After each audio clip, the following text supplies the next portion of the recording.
በጣም አሳዛኝና ቅስም ሰባሪ ዜና ተሰምቷል። ታላቁ አባት ሀጂ ሙፍቲ ዑመር ኢድሪስ ህይወታቸው ማለፉን በዚህ ሰዓት መረጃዎች እያሳዩ ይገኛሉ። አገሬን ባልወድ ኑሮ ሳኡዲ እንዲቀመጥ ተለምኛለሁ፣ ካናዳ እንዲቀመጥ ተለምኛለሁ። ተቀዳሚ ሙፍቲ እኔ አሰቡት ቢላሂ አለይኩም ከካፊር ጋር ይተባበራሉ። እነዚህ ሙስሊሞች አይደሉም አስለን ማለት ነው። ለእንደዚህ አይነት ሰዎች አሁን ለካፊር ተራሁ ማድረግ አንችልም፣ ተከልክለናል። እነዚህ መስለን በሰን እንደምቃችሁ ልብን በሚነካ ዜና ተመልሼ የመጣሁ በጣም በሚያሳዝን ሁኔታ እንግዲህ ሀጂ ሙፍቲ ዑመር ከዚች ዓለም በሞት ተለይቷል። በጣም እንግዲህ ብዙዎች የሚወዷቸው የሚያከብሯቸው የሰውነትን ልክ ጠንቆ የሚያውቁ አባታችን እንግዲህ ሀጂ ሙፍቲ የእስልምናው ታላቅ አባት ናቸው። ለእስልምናው ታሪክ እንግዲህ ለሀገሪቷ በመሆኑ ታላቅ አባት ናቸውና እኛ አባት እንግዲህ አሁን ሞት አጥተናቸዋል በጣም በሚያሳዝን ሁኔታና እስቲ አጠራርገን ሰምተን እንመለስ። እጅግ በጣም አሳዛኝና ቅስም ሰባሪ ዜና ተሰምቷል። ታላቁ አባት ሀጂ ሙፍቲ ዑመር ኢድሪስ ህይወታቸው ማለፉን በዚህ ሰዓት መረጃዎች እያሳዩ ይገኛሉ። የቀድሞ የኢትዮጵያ እስልምና ጉዳዮች ጠቅላይ ምክር ቤት ፕሬዝዳንት የነበሩትም በሁሉም ዘንድ የሚወደዱት ክቡር ዶክተር የሆኑት ሀጂ ሙፍቲ ኢድሪስ በዛሬው ዕለት እንግዲህ ህይወታቸው አልፏል። በጠና ታሞ በህክምና ላይ እንደነበሩ እኔ መረጃዎችን በተደጋጋሚ ሳደርሳችሁ እንደነበር ይታወቃል። ታዲያ ዛሬ ላይ እንግዲህ የተወሰነ የጤና መሻሻል እንዳላቸው ከቤተሰቦቻቸው መረጃ ወጥቶ ነበር። ነገር ግን አሁን ላይ ህይወታቸው እንዳለፈ ተሰምቷል። እጅግ በጣም ያሳዝናል። በጣም ነው የሚያሳዝነው። እንግዲህ ለወዳጅ ዘመዶቻቸው እንደዚህ ደግሞ ለመላው ለኢትዮጵያ ህዝብ እንግዲህ መጽናናትን እንመኛለን። በጣም ነው የሚያሳዝነውና ከትናንት ጀምሮ እንግዲህ እኛ አባት ሞቱ ተብሎ በጣም የሚያስጠላው ሲሰማ ነበር። ምሽቱን ክቡር ዶክተር ተቀዳሚ ሙፍቲ ሀጂ ዑመር ኢድሪስ አርፈዋል የሚል መረጃ ተሰራጭቶ ብዙ ሰዎች ሀዘናቸውን እየገለጹ ቢገኙም ይህ ፍጹም የተሳሳተ መረጃ መሆኑን እሳቸው በጥሩ ሁኔታ ላይ መገኘታቸው ተገለጸ። አንድ የቅርብ ቤተሰብ ባጋራው መረጃ ሼሃችን ክቡር ዶክተር ተቀዳሚ ሙፍቲ ሀጂ ዑመር ኢድሪስ የጤና ሁኔታቸው ሰሞኑን ከነበረበት ሻል ያለና ለውጥ ያላቸው መሆኑን እየገለጽም መላው ኢትዮጵያ ህዝብ ለሼሃችን እያደረገ ያለውን የዱዓና የሰደቃ መርሃ ግብርን አላህ ሙሉ በሙሉ አፊያ እስኪያደርግልን በዱዓ እንድንበረታ በአላህ ስም ጥሪ እናቀርባለን በማለት መረጃውን አጋርተዋል። እና ኦሬዲ በሳቸው ሞት የሚደሰሰው አለ ይካላችሁ ኦፍኮርስ አለ የማሰማችሁ ነው የሚሆነው። እንኳንም ሞቱ ሰው ሲሞቱ እንዲሁም አላህ ማመስገን አለብን ብሎ የሚያምኑ ሙስሊሞች አሉ። ኦርቶዶክሳውያን ክርስቲያኖች ሳይሆኑ ሙስሊሞች አሉ። እሳቸው ከሞቱ አላህ እናመሰግናለን ብሎ የሚያምኑ ነው። እነሱ ነገር ማስደመጣችሁ ነው የሚሆነው። የሰው ልጅ በሰውነቱ የተከበረ ነው። ሰው በመሆኑ አላህ በቁርአን ወለቀድ ከረምና በኒ አደም ብሎ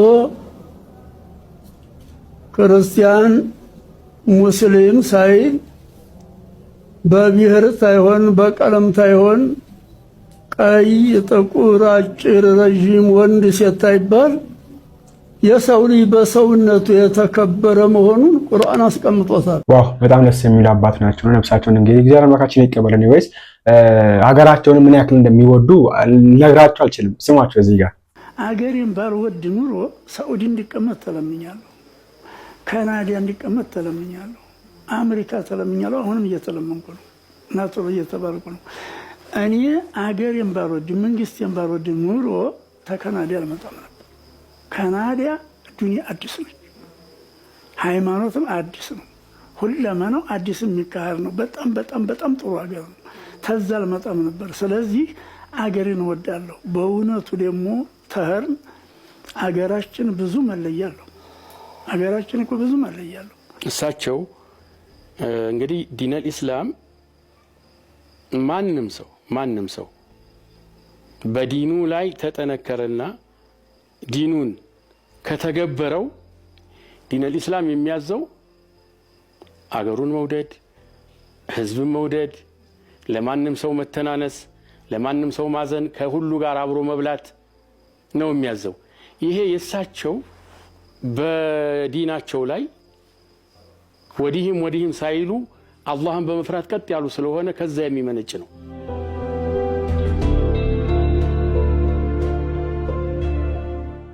ተቀዳሚ ሙፍቲ ሀጂ ዑመር ኢድሪስ 10 ልጆችን የወለዱ ቢሆንም ካፈሯቸው ልጆች ውጪ በርካታ ደጋፊ የሌላቸው ልጆች ከልጆቻቸው እኩል እንደ ወላጅ አባት ሰብስበው ያስተምራሉ። አሁን እዚህ ሲቀመጥ ቀደም ባለው ጊዜ በረመዳን ወደ 100 ይሆናል ሙተዓሊሙ። ረመዳን ውጭ ባለ ወደ 50 ወደ 60 ነበር። አሁን እዚህ ወደ 40 አለ። ቀለባቸውን የምችለው እኔ ነኝ። ቁርሳቸው መጽኑ አሁን ማፍጠሪያቸው ዘኑ ማንተን ማለቻቸው በሰው ሐሳብ ነው የኖርኩት። ተልጆች ተባልተ ቤት ይበልጥን ጋር በልቻለሁ። ልጆች ጋር በልቼ አላውቅም። እምበላው ተማሪዎቹ ጋር ከመስሪያ ቤታቸው መጥተው እንግዲህ በጣም ነው የሚያሳዝነውና በድጋሚ እንግዲህ ለወዳጅ ዘመዶቻቸው እንደው ለመላው ኢትዮጵያ ሕዝብ እንግዲህ መጽናትን እንመኛለን። በተለይ ደግሞ ለሙስሊም ወንድሞቻችን እግዚአብሔር አምላካችን ያጽናናቸው ነው ተወዳለው። ቅድም እንዳልኳቸው እንግዲህ እሳቸው ሞት የሚመኙ እንዳሉ ሁላችን የምናውቀው ነገር ነው እና በተለይ ሙስሊሞች ሆነው ተመልከቷቸው እነዚህ ቪዲዮዎች። ከአዲስ አበባ ወጥቶ ያውቁም እኮ አሁን ለዚህች መልስ ልንሰጥ ነው። ጊዜው ከፍቷል ያ ጀማዓ፣ በጣም ጊዜያችን ከፍቷል። ሱብሃንአላህ ኮንፊደንሱን ከየት እንዳመጣቸው አትሉ። ለነገሩ እኮ አይገርምም፣ ስለማታውቅ እኮ ነው። ያ ሁሉ ነብይ በህዝቦቻቸው እንደዛ አዛ ሲደረጉ ምን እንደሚሉ ታውቃላችሁ? አላሁመ ህዲ ቀውሚ ፈኢነሁም ላ ያዕለሙን፣ ጌታዬ ህዝቦች ጨምራቸው አያውቁምና እኮ ነው ይህን ሁሉ በደል በእኔ ላይ የሚያደርሱት እያሉ አላህን የሚለምኑላቸው። እሷ ጋር እየተመላለስን ጊዜያችንን በማይሆን ነገር አናባክልም። ብቻ ይቻችን ቪዲዮ ስለተመቸችኝ እዩት ብዬ ነው። ሁላችሁም ቪዲዮውን ስሙት፣ ሼር አድርጉ። ረጅም ዘመን ያክል ማኔጅመንት ላይ ተቀምጠው ምን ሰሩ የሚለው ይነጻጽራል። ምንም አልሰሩ። እኔ ከአዲስ አበባ ወጥቶ ያውቁም እኮ አንዳንድ ሰው ካፉ የሚወጣው ተፈጋራው የሚወጣው ይበሳል ግማቱ ብለዋል ዑለማዎች። አፉ የሰፋ ምላሱ የረዘመ ብርግን ነው የጠና እንደዚህ ያለ ወቅት ላይ ነው አላህ ደረሰን። የሰው ቀድር የማይታወቅበት ተሰማይ ሰዓት አለመዝነው በጣም ይገርማል። በላዕለምን መጣ ሳይሆን ተሰማይ ሰዓት አለመዝነው የቀጣፊ ወቅት፣ የዋሽ ወቅት፣ የሌባ ወቅት፣ የካዲያን ወቅት ነው እንኳን አይባልም። ደህና እነዚህ እና ዑመር ኮምበልቻ እነዚህ ሙስሊሞች አይደሉም አስለን ማለት ነው። ለእንደዚህ አይነት ሰዎች አሁን ለካፊር ተራሁም ማድረግ አንችልም፣ ተከልክለናል። እነዚህም ሰዎች ካፊር ናቸው በጥቅሉ ማን ሩአሳ ነው። ይሄ ሙቀሊዱን ሙአዊሉን ወይንም ጃሂሉን አይደለም። ሩአሳ የሚባሉት እንደነ ዑመር ኮምበልቻ አይነቱን እንደነ ቀዳሚ ሙፍቲ የሚባለውን እንደ ጧሃ የሚባሉት እነዚህ ሰዎች ሙስሊሞች አይደሉም። ሽዕቱም አም አበይቱም ምክንያቱም ቁርአንና ሐዲስን የኻለፉ ሰዎች ናቸው፣ ቧል ናቸው፣ ጠመሙ ወንጀሎች ናቸው። አላህ ሱብሓነሁ ወተዓላ በተለያየ ቁርአን አያ በተለያየ ሐዲስ ላይ ከአርሽ በላይ መሆኑን ግልጽ ቁጭ አድርጎ ለአላህ ያለ ቦታ ነው ብሎ ከጊዜ በኋላ የመጡ ነዋስ ኢብኑ አጣ ወከዛሊክ ጀህም ኢብኑ ሶፍዋን የነሱ አትባዕ ሙሪድ ናቸው። እኛ ነጀህሚዮችን አለ የምንከተለው፣ እኛ ሙዕተዚላዎችን አለ የምንከተለው። ብቻ ለጊዜው ሰላም መሆን አለብን። ምንም ነገር ቢሆን መዳማቱ ይቅር ብለን አንድነት ብለን እየታገልን ነው። አልወርዳ ለላህ ይድክም ቆይ ለላከው እስኪ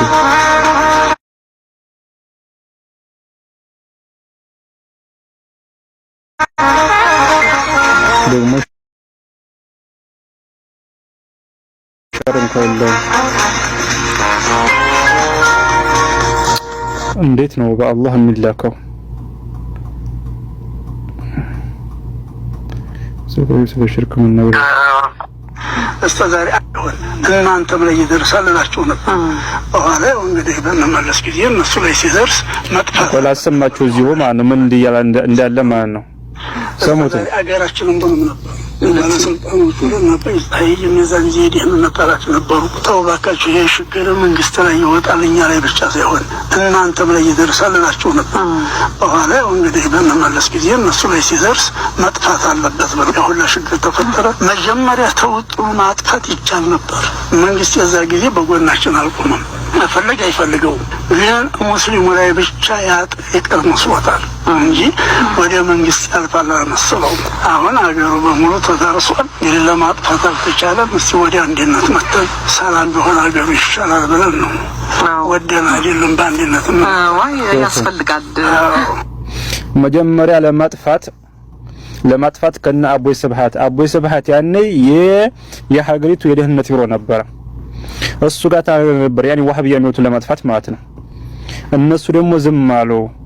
ስለዚህ ከዚያ በኋላ አሁን ምንም አማራጭ የለንም።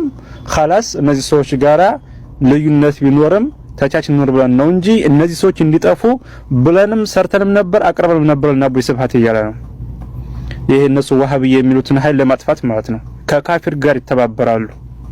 አላህ Subhanahu Wa Ta'ala ካፊርን ወዳጅ አድርጋችሁ አትያዙ لا تتخذوا عدوي وعدوكم اولياء ነው አለው። የኔንና የአማኞች ሆነን ጥላት የሆነን ወዳጅ አድርጋችሁ አትያዙ ነው አለው። ምንባብ ወላ እና በራ የሚባል እኮ አላህ የጠላውን መጥላት አላህ ወደ ሞሪን ማለት እኮ ነው። ወላ እና በራ ሌላ ምንም ነገር እኮ የለው። ሐታ ካፊሮች እንኳን ሰላምታ ሙፍቲ የሚሉት ማለት ነው።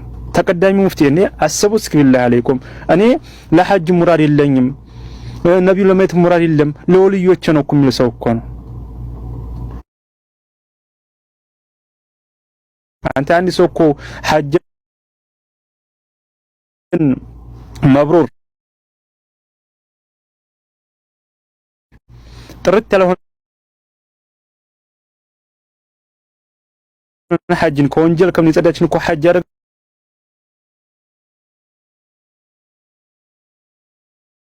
ወልይ ደግሞ እንደዚህ አይነት ነገር አይደለም። ወልይ ማለት ተቅዋ በቃ አላህን መፍራት ነው። አላ ኢነ አውሊያ አላህ ላ ኸውፉን ዐለይሂም ወላ ሁም የሕዘኑን ወለዚነ አመኑ ወሁም ሙተቁን አለው። በቃ እነዚህ ይሄ ነው ሸርጡ የወልይነት ሸርጡ። ከዚያ ውጪ ከግርዶች ጀርባ መቀመጥ፣ ሰዎች መሀል አረንጓዴ ሻል ለብሰው መቀመጥ፣ ጉልበት መሳብ፣ እጅ መገላበጥ፣ ገለሻህ እንትና መጡ የተባለ ጉልበት መሳብ ወላሂ ይሄ ወልይነት አይደለም። ለዚህ ነው ሼኹ ሰለላሁ ዐለይሂ ተይሚያ ወልዮች ለሁለት ይከፍላቸዋል አውሊያኡ ሸይጣን ወአውሊያኡ ረህማን ብሎ ማለት ነው።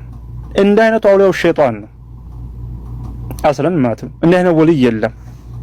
መስጂድ ሀያ አለ ሶላህ ሀያ አለ ፈላህ የተባለ ግርዶሽ መሀል ድግስ ደግሶ የሚቀመጥ አይደለም። ከሌና ቶለ ዱዓ አድርግልኝ የሚባል አይደለም። ከሌ ዛሬ ኸሚስ ነው ዱዓ አድርጉልኝ የተባለ የሚጠራ አይደለም። አጅነብይ ሴት ቤት የገባ ፊት ለፊት ቡናው እየቀዳች ጀባ ተሰጀበ እጁን ያገለበጠ የምስመው ያ ወልይ አይደለም። ይሄ ወሎ ላይ ያለ ወልይ ያ ነው። እስኪ የትኛው ወልይ ነው ሸርጡን ጠብቆ በስርዓት ተቀምጦ እንትን የሚባለው? እንዳለ ወልይ የሚባሉት እኮ እናውቃቸዋለን እኮ። አረኛ ራሱ ጉልበታቸውን ስንስም ነበር። ምን ሩቆ መህር አስፈለገ? እኛው ራሳችን በእናችን ያየነው የነበርንበት አይደለም እንዴ? ደረሳ ተሰልፈን እኮ ነው ወልዩ መጣ ሲባል ጉልበት እየሳምን እኮ የምናስገባው። ወላሂ ነው የምላችሁ። ይሄ ምንም አይደለም። ዋዲሁን ልክ እንደ ግልጹ መናገር ነው። እሺ እገሌ ወልይ መጣ ሲባል እኛ ድረሶች ተሰብስበና ጉልበቱን እየሳምነ ጸጉራችን እየዳበሰ ነው ያን ሸኽ የሚቀመጠው። ይሄ ነው ወልይ ማለት ነው። ሌላ ምንም ነገር አይደለም። ይሄ ወልይ ነው አይደለም። ለህቱ ወልይ ወልይ ሐያለ ሶል ሐያለ ፍላስ ሲባል መስጂድ የሚገኝ እንጂ ከመጋረጃ ጀርባ ቁጭ ብሎ ሶላት ተክራር የሚቀመጥ አይደለም። እና እንደዚህ አይነት ሰዎች ነው እኔ ሱቅሱቅታ የለኝም ለሐጅም ይሁን ለኡምራም ይሁን ሱቅሱቅታ የለኝም። طيب ለወልዮች ነው አላሁ ሙስተዓን።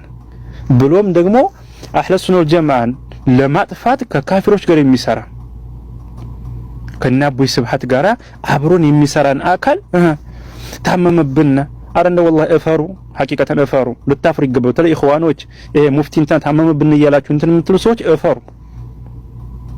እንዲህ አይነት ሰው እንደም ቢሞት ለአላህ ስድስት ሽኩር ነው መወረድ ያለበት። ስንት ሰው ነው በዚህ ሰው የሚጠማው? ስንት አሁን ባለፈው አላህ ከአርሽ በላይ አይደለም ብሎ የተናገረውን ፈትዋ ስንት ነው ሲያራግቡ የነበረው? እንደዚህ አይነት ሰዎች ለምን አያማችሁም? ቁርአን አላህ ሱብሓነሁ ወተዓላ አርረሕማኑ ዐለል ዐርሽ እስተዋ ብሎ ላ እስተውላ እያሉ ጀህሚዮችን ተፍሲር እየፈሰሩ ጀህሚዮች ናቸው እስተውላ እያሉ የፈሰሩትኝ። መረጃ ሲባሉ ቃል አላህ ቃል ረሱላህ ከማለት ይልቅን ቀድ እስተውላ ቢሽር ዐለል ኢራቂ ሚን ደሚ ወሰይፊን ቢልሚሕራቂ እያሉ እየተረጎሙ ነው። ቢሽር የሚባለው ንጉስ ኢራቅን ደም ሳይፋሰስ ሰይፍ ሳይመዘዝ ተቆጣጠረ ይላሉ። ይህ ነው መረጃቸው። ግለሰብ ነው ቃል አላህ ቃል ረሱላህ አይደለም። እንደዚህ እያሉ አላህ ሱብሓነሁ ወተዓላ በተለያየ በሰባት ሱራዎች ማን ነው ሱረቱል ሙጃደላ እና አዕራፍ እና አልሐዲድ እና አልሙጃደላ ሰባት ቦታ አርረሕማኑ ዐርሽ እስተዋ እያለ የተናገረ ከጊዜ በኋላ የመጡ ሰዎችን ግን እነዚያን ይዘው የሚሄዱ ሰዎችን ወደ እነሱ መንገድ የሚጣሩ ሰዎችን ዛሬ ታመመብን ብለና እንጮሃለን። ልናፍር ይገባል። ታውቃላችሁ ሙፍቲ እኮ እንትና አብዱል ሀሪር ጋር አብሮ የነበረ ግለሰብ ነው። ማታቁም አብዱላህ አልሐሪሪ ጋር አብሮ የነበረ ግለሰብ ነው። ምናልባት የማታውቁ ሰዎች ማለት ነው። ይሄ አሁን ሙፍቲ እያሉ የሚጠሩትን ተቀዳሚ ሙፍቲ በኢትዮጵያ ውስጥ ሙፍቲ የለም እያለ ራሱን እንትን የሚለው ግለሰብ ከአብዱል ሀሪሪ ጋር አብሮ የነበረ ግለሰብ ነው። ስለዚህ እንደዚህ አይነትን ኃይል ነው ዛሬ ታመመብን እያሉ እንትን የሚሉት ማለት ነው። በዚህ ሰውዬ ሰበብ ስንት ሰው እንደሚጣም አስቡ። እና እንደዚህ አይነት ሰዎች ልናስጠነቅቃቸው ብሎም አላህ ሂዳያ ይስጣቸው እንደዋል እናደርግላቸው እንጂ ከዚያ ውጭ ልንጥር ያሳስበን አይደለም። እኛ አህለ ሱና ወል ጀማዓ ሊያጠፋ የሚሰራን ሰው ነው አሁን እያሽቀበጥንለት ያለ ነው ማለት ነው። ያውም ከካፊር ጋር ሆኖ ማለት ነው። እንደውም ነብያችን ሰለላሁ ዐለይሂ ወሰለም አንድ ካፊር መጣና ያ ረሱላህ ያኒ ያ ካፊር መጣና አብሮ ሙስሊሞችን ጂሃድ ሊያረግ ሲመጣ ያ ካፊር ሰውዬ ነብያችን ሰለላሁ ዐለይሂ ወሰለም በዚያ ጊዜ ጂሃድ ሊወጡ ነበር፣ ወደ ጂሃድ ሊወጡ ማለት ነው። ያ ካፊር ሰውዬ መጣ አብሮ ጂሃድ ከሙስሊሞች ጋር ወጥቶ ለሙስሊሞች ጋር አብሮ ሆኖ ሊዋጋ ማለት ነው። ምንድነው አሉት ነብያችን ሰለላሁ ዐለይሂ ወሰለም ያኔ እርጂዕ አሉ ኢና ላ ነስተዒን ቢልኩፋር እኛ በካፊር አንታገዝም ተመለስ ነው አሉት። አብሮ ቢሆን እኮ ምናልባት ቁጥር ይጨምርላችኋል፣ ምናልባት አብሮ ይዋጋላችሁ ይችላል ኢላ አኺሪሂ። ነገር ግን ምንድነው አሉት? ተመለስ ነው አሉት።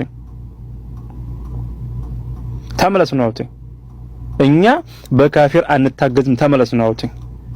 እሱ ግን ከካፊር ጋር አብሮ ሆኖ ሙስሊሞችን ለማጥፋት የሚሰራ ሰው ነው። እና ወላሂ ሐቂቀተን ልታፍሩ ይገባል። በተለይ ኢኽዋኖች አላህ Subhanahu Wa Ta'ala እንደዚህ የምታደርጉ ከሆነ አላህ ሐዘናችሁን በቅርብ ያርግላችሁ። ያው ተአዚያ እያላችሁ ተቀመጣላችሁ፣ ገንዘብ ሰበስባላችሁ፣ ሌላ ምንም ነገር የላችሁም። ይሄ የራሱ ንግግር ነው፣ ማንም ንግግር አይደለም። ወላሂ ነው የምላችሁ፣ ሐቁን ነው የምንነግራችሁ እኛ ነግራችኋለሁ። እና እዝነት የላችሁም ላ ወላሂ ከናንተ እጅግ የበለጠ እናዝናለን።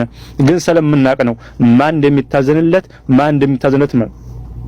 ነብያችን ሰለላሁ ዐለይሂ ወሰለም አኽወፉ ማ አኻፉ አለ ኡመቲ አኢመቱል ሙድሊን ብለዋል። ለኡመቶች የምፈራላቸው ቢኖር ኑሮ ጠማማ መሪዎችን ነው ብለዋል። ጠማማ መሪዎችን ነው። አንዱ ጠማማ ይሄ ሙፍቲ የሚባለው ሰውዬ ነው፣ ሌላ ማንም አይደለም። ለኡመቶች የምፈራላቸው ቢሆን ኑሮ ጠማማ መሪዎችን ነው ብለውናል። ስለዚህ እንደ አይነት ጠማማ መሪ እንደዚህ ሱብሃንአላህ እኔማ ቃሉን ራሱ አስጠላኝ ልናገረው ማለት ነው። ስለዚህ ወንድሞች እወቁ፣ ወላ እና በራ እወቁ። እንደ አይነት ወደ ሽርክ ነው ወደ ቢድዓ የሚጣሩ ሰዎችን ተጠንቀቁ፣ ልታቁ ይገባል። እነ ዑመር ገነቴ ማለት ወደ ሽርክ ሰው ልጅ ወደ ሽርክ የሚጣሩ ናቸው። ሽርክ ብሎ ማለት የመጀመሪያው የሰው ልጅ ከአላህ ውጭ እንዲመለክ ያደረገው የቀብር አምልኮ ነው። ሌላ ማንም አይደለም። በኑህ ዘመን የመጀመሪያ አምስቶቹ እነዚህ አምስቶቹ ደጋግ ሷሊሆች በእነዚያ ምክንያት ነው ቀብር የሰው ልጅ እንዲመለክ የመጣው። ከዚያ በኋላም ደግሞ ነብያችን ሰለላሁ ዐለይሂ ወሰለም ኩንቱ ነሐይቱኩም ዚያረተል ቁቡር አላ ፈዙራ ፈኢንሃ ተዘኪሩ አኺራቱን መጀመሪያ አምር ላይ ቀብር ዚያራን ከልክለው ነበር። ለምን? ይህ ቀብር ዚያራ የሚባለው ወሲላ የሽርክ የወደ ሽርክ መዳረሻ ነው የነበረው። ስለዚህ መጀመሪያ ከለከሉ። ሰዎችን ተውሂድ ካስተማሩ በኋላ ሰዎች በደንብ ተውሂድን ካወቁ በኋላ ከዚያ በኋላ ምንድን አደረጉት? ከዚያ አላ ፈዙሩሃ ፈኢንሃ ተዘኪሩ አኺራ አሁን ዚያራ አድርጉ አኺራን ታስታውሳለችና ብለው እንትን አሉ። ቀብር ላይ ሱሩጅ መብራትን ማብራት፣ ቀለም ላይ ቀብር ቦታ ላይ ሶላትን መስገድ፣ ቀብር ላይ ጀሶን መቀባት፣ ቀብር ላይ ቤትን መገንባት፣ ይሄን ሁሉ ከለከሉት የሽርክ መዳረሻ ስለሆነ ነው ቀብር። አሁንም እነዚህ እነ ዑመር ኮምበልቻ እነ ዑመር ገነቴ እነዚህ የሰው ልጅ ወደ ሽርክ አምልኮ የሚጠሩ ናቸው። አጊስና ያ መደድ መደድ ያ ረሱላህ والله እናንተ ላታቁት ይችላላችሁ። ደረሶች ምናልባት ደረስ ያላችሁ ታቁት ይችላላችሁ። በየመስጊዱ ብትሄዱ ማለት ነው በየመስጊዱ ብትሄዱ አጊስና ያ ረሱላህ መደድ ያ ረሱላህ ነው የሚባለው። ከመግሪብ በኋላ የሚባል አውራዳ አለ፣ ወከዛሊከ ኢሻ በኋላ አለ፣ ከፈጅር በኋላ የሚባል አለ።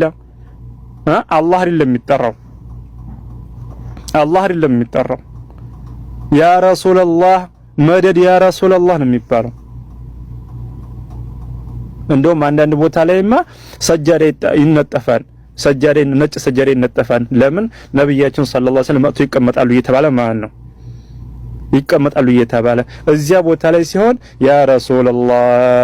ያ ረሱላህ እያሉ ከአንሁ በእነሱ ተኸዩልነት ረሱል ሰለላሁ ዐለይሂ ወሰለም እዚያ ልብስ ላይ እንደተቀመጡ አድርገው ይስላሉ። እና እንደዚህ ኃይል ናቸው አገራችን ያሉ አህባሾችና ሶፍዮች ነብያችን ሰለላሁ ዐለይሂ ወሰለም ለ13 ዓመት ጥሪ ያደረጉበትን ተውሂድ ነብዩ ዐለይሂ ሰላም 950 ዓመት ጥሪ ያደረጉበትን ተውሂድ ወደ ሽርክ ሰውን እየሳቡት ያሉት። ከዚህ በላይ ምንድነው የምትፈልጉት? ከአላህ ውጭ ሰው እንዲመለክ ነው የምትፈልጉት? ከአላህ ውጭ ያሉ አውሊያዎች እንዲመለኩ ነው? የዚህ ሰው የመኖር ስንት ሰው ይጠማል መሰላችሁ? ስለዚህ መጀመሪያ ልታውቁ ይገባል። ዲናችሁን እወቁ። እኔ እኮ የሚገርመኝ አንድ ነገር አለ። የትኛውን ተፍሲር አቀርቶ ነው? የትኛውን ሐዲስ አቀርቶ ነው? የትኛውን ሙሐደራ ነው? የትኛው ኹጥባ ነው እንደዚህ የሚያንጨረጭራችሁ? አህባሾቹ እኮ እናንተን ያክል እንኳን አልጮሁም እኮ። አህባሾቹ የእናንተን ያክል እንኳን አልተንጨረጨሩም እኮ። ቴሌግራሙን ፌስቡኩን ከአንሁ አባታቸው ሞተ ይመስል ነገርም አባታቸው እኮ ነው። ለምን አለው አባታቸው አይደለም እንዴ? እንደዚህ አይነት አካል ነገም እነዚህ በዚሁ እናስታውሳችሁ።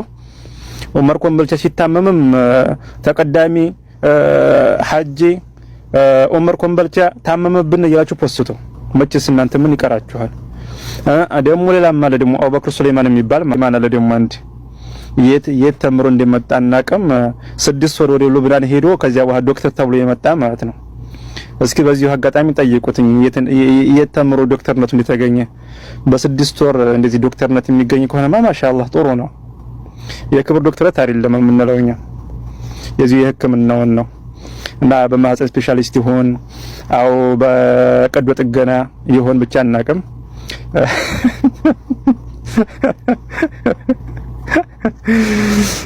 ጠይቁና እስኪ እህቶቻችን ከካፊር ሄደው የሚታከሙ ማለት ነው። ያው ሴት ሐኪም ከጠፋ ሄደው እንዲታከሙ እሱ ጋር ማለት ነው። ሰው 6 ወር ሄዶ ዶክተር ተብሎ ይመጣ እንዴ? ያሰላም ይሄ በአቋራጭ የሚገኝ ከሆነማ ጥሩ ነው። በከራማ ነው የተገኘው። እንደውም እኮ አንድ ወልይ አለ። ያ ወልይ ምን እንደው ታውቃላችሁ? ከሚስቱ 980 ኪሎ ሜትር ርቆ ማለት ነው ሚስቱን ይገናኝ ነበረ። ሚስቱም ተወልድ ነበረ። አስተግፊሩላህ አልዓዚም። እንደዚህ ናቸው እነሱ ነገር ማለት ነው። በቃ خلاص እንግዲህ 980 ኪሎ ሜትር ርቆ ኪታብ ላይ ተቀምጧል። ዝም ብዬ ለምንነገረው ኪታባቸው ላይ አለ። እንግዲህ ያን ሁሉ ርቆ ሚስቱን ይገናኝ ነበረ። ሚስቱም ተወልድ ነበረ። አስባችሁታል? እንዲህ ያለ ከራማ ነውና ምናልባት እኛንም እንዳታስመቱና በከራማ እንትን እንደሉን ማለት ነው። እና በከራማ ነው ያገኘው አቡበክር ዶክተር አቡበክር የተባለው። አላሁ ሙስተዓን ላ ኢላሃ ኢላላህ። እናም ይሄ ከራማ እያሉ የሚቀልዱበትኝ ቀልዱበትኝ። እንደውም ሼክ ፋላህ አላህ ይዘንላቸውና ሞተዋል። ሼክ መሐመድ አማን አልጃሚ ሊያዩት ሄዱና ሰብሰብ ብለው ማለት ነው። ሀበሻ ውስጥ አንድ ወልይ አለ እና ያ የአካባቢው ሰው በሙሉ ወደ መስጂድ ይሄዳል ሊሰግድ ማለት ነው። የአካባቢው የሰፈሩ ሰዎች ማለት ነው እዚያው መስጂድ እንታም ሰዎች እዚያው ሸኽዮ ጋብሮ የተቀመጡትኝ አዛን ሲል ሁሉም ወደ መስጂድ ይሄዳሉ ኢላ ያን ወልይ ሲቀር ማለት ነው። ያ ወልይ ሲቀር 4 ሰዎች አሉ፣ ከፊት 2 ከኋላ 2 ማለት ነው። ሸርሸፍ የሚባል ልብስ አለና ከኋላ ያሉት 2ቶቹ ከፊት ያሉት 2ቶቹ ሸርሸፉን ብድግ ያደርጋሉ። ያ ወልይ ከታች ሆነን ከዚያ የያዙትን ሸርሸፍ ከሰውየው ያለብሳሉ ማለት ነው። ከዚያ ሲያለብሱትኝ ከዚያ خلاص እነዚያ ይሄዳሉ። ሰው ሰግዶ ሲመጣ ያን ሸርሸፉን ብድግ ሲያደርጉ ያ ወልይ ማለት ነው ዙህርን የሰገደው ሐረም ነው፣ አስሩን የሚሰግደው መስጂድ አልቁባ መዲና ነው። ዛሬ ከሌ እኮ ሐረም ላይ ጧፍ ያረጋዩሃቸው የሰፈሩን ሰው ማለት ነው። ከሌ ዛሬ ጧፍ ያረጋዩሃቸው ይላቸዋል ማለት ነው። እሱ ከዚህ ቤት ተቀምጦ እኮ ነው ላም ሸርሸፍ አልብሰውት ማለት ነው። በቃ እሱ ጀማዓ ሶላት የለም አይሰግድም። ጀማዓ ሶላት የሚሰግደው ሲፈልግ ሐረም ነው፣ ሲፈልግ መስጂድ አልቁባ ነው መዲና ነው የሚሰግደው። እዚህ ሰፈር መስጂድ ምናምን አይመጥነውም ለሱ። እንዲህ እያሉ ነው ሰው የሚቀልዱበት ማለት ነው ከራማ እያሉ። ስለዚህ ምንም ነገር ቢሆን ሐቂቀተን እነዚህ ሰዎች ሰውን ወደ ሽርክ ወደ ቢድዓ አምልኮ የሚጠሩ ናቸው። ቢድዓተል ሐሰና ያሉ ሰዎችን ቢድዓ እየጠሩ ነው። ነብያችን ሰለላሁ ዐለይሂ ወሰለም ኩሉ ቢድዓቲን ضላላ ከማለታቸው ጋር ቢድዓ በሙሉ ጥሜት ነው ብለው ሳለ እነሱ ላ بدعة الحسنة بدعة القبيحة بدعة السيئة بدعة يالو زم بلو يفلق ያረጉታል አንድ ሰው ሙዘይፍር የሚባል ግለሰብ አንድ ሰው የፈጠረውን ቢድዓ ሰው ያን ቢድዓ አድርገው ይዛሉ